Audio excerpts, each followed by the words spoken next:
আসসালামু আলাইকুম। এখন সময় জীবন সঙ্গী সমঝোতার। এখন নতুন আবরণে এই দুইটা জিনিস আসছে নতুন নামে। এটা পরিবর্তন বলতে পারেন, এটাকে বিবর্তন বলতে পারেন। গত বছর আপনাদের মনে থাকার কথা, এখন তারেক রহমানের উপদেষ্টা প্রতিমন্ত্রীর পদমর্যাদায় ডাক্তার জাহিদুর রহমানের সাথে তার ওয়াইফের ডিভোর্স হয়েছে। ডিভোর্স হওয়ার আগে ডাক্তার জাহিদুর রহমানের ওয়াইফ একটা ফেসবুক স্ট্যাটাস দিয়েছে। সেখানে জাহিদুর রহমানকে সম্বোধন করা হয়েছে যে আমার জীবন সঙ্গী। তো হাজব্যান্ডকে জীবন সঙ্গী এটা নতুন, তখন এটা নিয়ে বেশ আলোচনা ছিল, আমাদের পুরো দেশব্যাপী আলোচিত হয়েছে এই শব্দটা। এটা তখন ট্রেন্ডিং একটা শব্দ ছিল যে জীবন সঙ্গী। কারণ তার আগে আমরা সবসময় শুনছি যে হয় হাজব্যান্ড, নাইলে স্বামী বলতো, নাইলে জামাই বলতো। এই শব্দগুলির সাথে আমরা পরিচিত ছিলাম। নতুন করে জীবন সঙ্গী যুক্ত হলো। এটা নতুন একটা আবরণে আসছে, নতুন একটা মোড়কে আসছে। ওই একই জিনিস, ওই স্বামীটাই জীবন সঙ্গী, জীবন সঙ্গীটাই স্বামী বা হাজব্যান্ড। ঠিক একইভাবে নতুন মোড়কে সাদাবাজিটা আসছে, যেটার উদ্ভাবক হলেন বর্তমান যোগাযোগ মন্ত্রী, নৌ পরিবহন মন্ত্রী শেখ রবিউল আলম।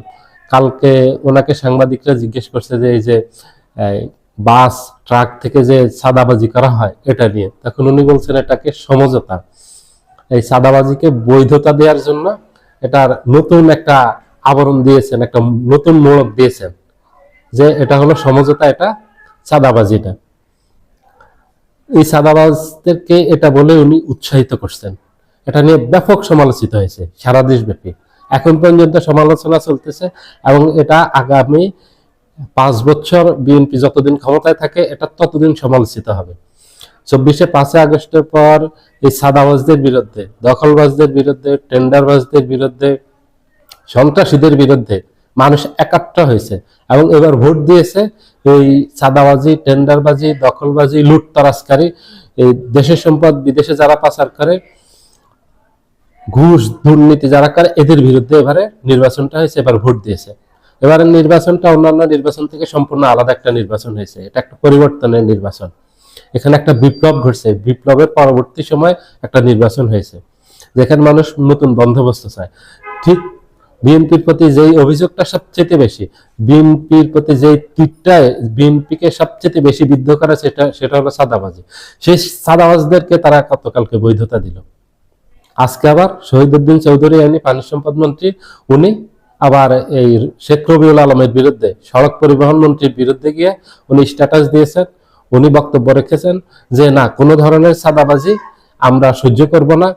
এই যেটা সমঝোতার নামে যেটা সাদা নেওয়া, যে টাকাটা নেওয়া হয়, এটা সাদাবাজি, এগুলি বন্ধ করব আমরা। এটার বিরুদ্ধে জুলকারনাইন সায়ের স্ট্যাটাস দিয়েছেন, এটার বিরুদ্ধে তাসনিম যারা স্ট্যাটাস দিয়েছেন, এটার বিরুদ্ধে জামায়াত, এনসিপি একাধারে সবাই বক্তব্য রেখেছেন। আমাদের দেশের সকল মাধ্যমের, সংবাদ মাধ্যমের সাংবাদিক, রাজনৈতিক বিশ্লেষক, দেশের নাগরিক সবাই মত প্রকাশ করছেন। এটা ব্যাপক সমালোচিত হয়েছে। কারণ এই সাদার কারণেই দ্রব্যমূল্যের দাম বেড়ে যায়। আপনার কক্সবাজার থেকে একটা ট্রাক যদি ঢাকা পর্যন্ত পৌঁছাতে যদি এখানে 1000 টাকা খরচ হয়, তাহলে এই 1000 টাকা কোত্থেকে দিবে? এটা যারা ভোক্তা, আমরা যারা কিনে আনি, তাদের উপর এটা পড়বে। এটা যদি সাদা ছাড়া যদি একটা জিনিস ঢাকা শহরে 1 কেজি আলু যদি বিক্রি হয় 20 টাকা, তাহলে এই সাদা সহ যে টাকাটা পড়বে, যেটা সাদা দিয়ে আসছে পথে, সেটা সহ বেড়ে 25 টাকা হবে অথবা 30 টাকা হবে। এই টাকাটা আমাদের থেকে যাবে। এই জন্য খুব প্রতিবাদী ভাষায়, খুব কঠোর ভাষায় এই শেখ রবিউল আলমের সড়ক পরিবহন মন্ত্রী সমালোচনা করছেন জুলকারনাইন সাহেব। উনি বলছেন যে যদি পঞ্চগড় থেকে 1 ট্রাক মাল ঢাকায় পৌঁছাতে যদি 500 টাকা যদি সমঝোতা দিতে হয়, সমঝোতা করে সাদা না দিয়ে, তাহলে ভোক্তাদের কাছ থেকে যেই টাকাটা নেওয়া হয়, সেখানে কি আপনি সমঝোতা করে ভোক্তাদেরকে টাকা দিবেন? খুব যৌক্তিকভাবে কথা বলছে এবং তাসিম যারাও একইভাবে কথা বলছে। এখন নতুন মোড়কে নতুন নতুন জিনিস উদ্ভাবিত হচ্ছে, নতুন জিনিস আবিষ্কার করতেছে এখন এই বিএনপি। প্রথম এই 2 দিন 48 ঘন্টার ভিতরে বিএনপির এই এমপি মন্ত্রীরা বিতর্কের সৃষ্টি করলো। বিএনপি এমনিতে শপথ নেওয়ার সময় একেবারে একটা বিতর্কিত শপথ নিয়েছে, যেটা 2টা শপথ নেওয়ার কথা ছিল, সেখানে একটা শপথ নিয়েছে। জুলাইয়ের সাথে গাদ্দারি করছে, এটা সবার অভিযোগ। সেখানে এই কথাটা আগুনে একেবারে ঘি ঢেলে দিয়েছে। সবাই ভালো থাকবেন। আল্লাহ হাফেজ।